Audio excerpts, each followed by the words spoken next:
Hello everyone. Now that you have completed your last math review for this week, I am going to go over how to get the correct answers.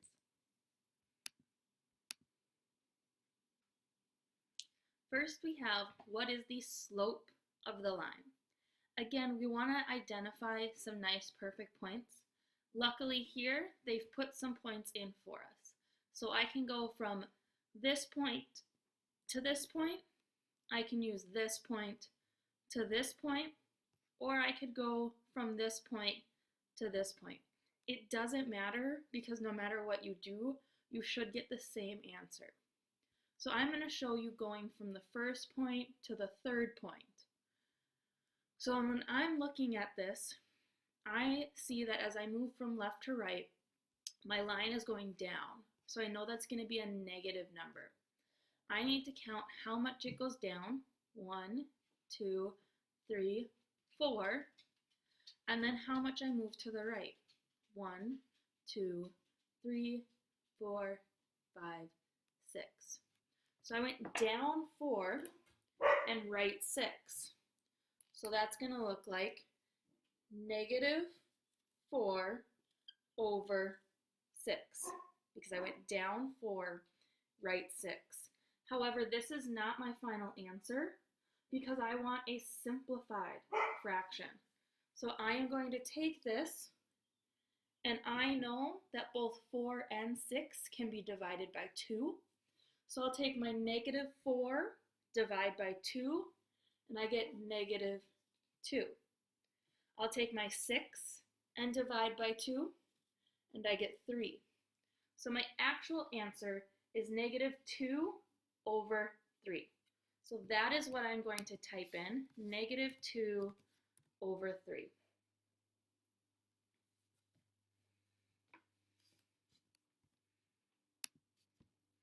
Find the slope and the y-intercept of the given linear function. Remember that when you don't see a number attached to your variable, there is an implied one there. So our slope, which is our number attached to the variable, we just see x. That means our slope is 1. Our y-intercept is the constant value on the end. And remember, we take the sign in front of it. So that 3, we're going to take that negative 3. And that will be our answer for the y-intercept. Given a point, negative 3, 8, and a slope of 4, write an equation in point-slope form. Again, here is our point-slope form, okay? And we need to fill in the point and the slope. So our point we have is negative 3, 8. So negative 3, 8. And our slope is 4.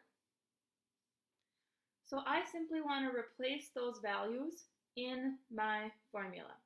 So where I see y1, I'll replace it with 8. And where I see x1, I'll replace it with negative 3. Where I see m, I'll replace it with 4.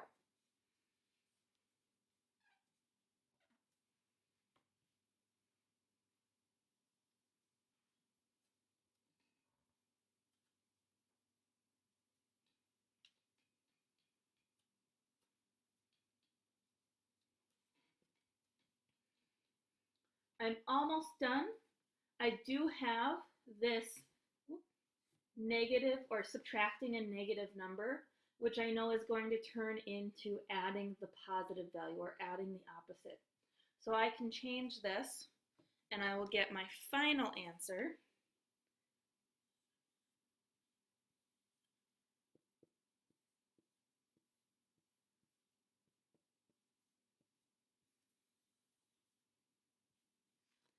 Of y minus 8 equals 4 times x plus 3. This is what I'm going to type into my answer box. Y minus 8 equals 4 times x plus 3. That is my final answer, and that is my work shown. For our next problem, we have to use the graph below and write an equation of the line in slope-intercept form. If you remember either from your notes or from the rest of this week, slope-intercept form is going to be that y equals mx plus b.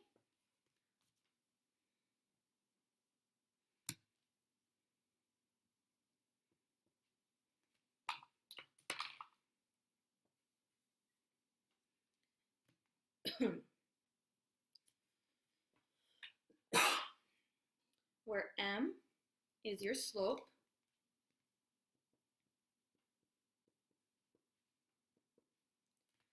and b is your y-intercept.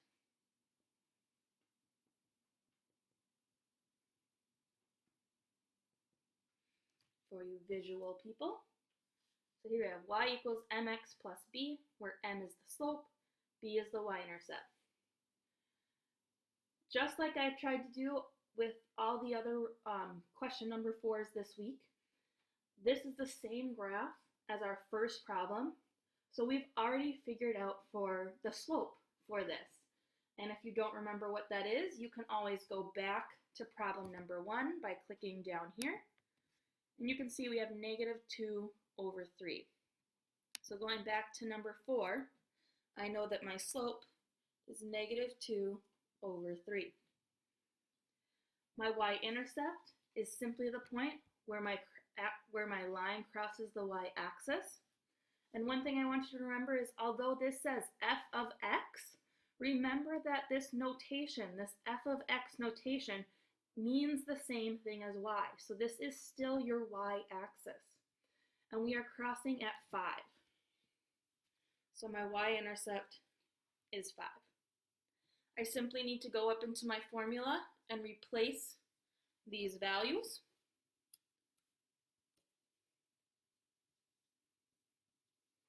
And I have my final answer. Y equals -2 over 3x plus 5. So I'll type in y equals -2 over 3x plus 5 as my final answer. The last problem from this week of math review. Solve for y, and we have the problem 3x minus 2y equals 4. As always, I want you to remember that when you are told to solve something, that means you are being told to get that variable alone. In this case, we want to get y alone. So as I set up my do, undo chart, I'm trying to decide what is being done to y. So the first thing, if I were to plug in a number for y, what would I do? I would first multiply it by this 2. But remember that the sign in front always goes with the number. So I'm actually multiplying it by -2. So under my do, I'm going to write multiply -2. Then, once I have that term figured out, I'm adding on this 3x, okay? I don't know what x is, so I don't know what 3x is, but no matter what it is, I'm adding it to this y item. So I'm adding 3x. So there is my completed do column.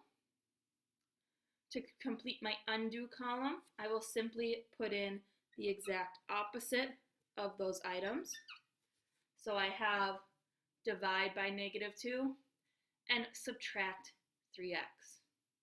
Now I can start actually solving. Now that I've got my thoughts all organized. I'm going to draw my line down the middle. And then the first thing I need to do, starting from the bottom, is subtract 3x.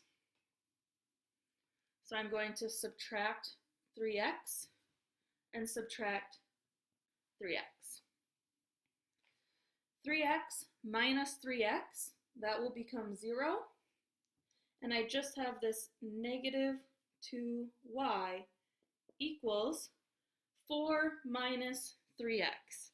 Again, I don't know what x is, so I can't evaluate it. So I'm just going to write 4 minus 3x. I can make that x a little bit better. Okay. Second step and last step is to divide everything by -2. So on this side, I'll write divide -2. And over here, I'm going to write it as a fraction, everything divided by -2, or everything over -2. These -2's will divide out. I'll be left with y equals, and I have 4 minus 3x all over 2. 4 minus 3x all over 2. So that is my final answer. Now, what I noticed a lot of people doing on the test is once you got to this problem,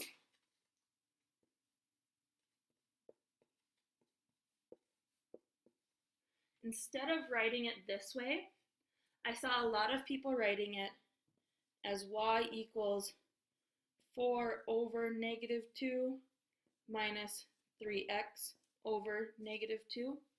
And that is perfectly okay. You just have to make sure that you're dividing everything by -2.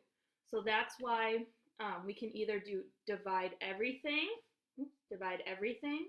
by -2, or we can take things individually, 4 divided by the -2 and 3x divided by the -2.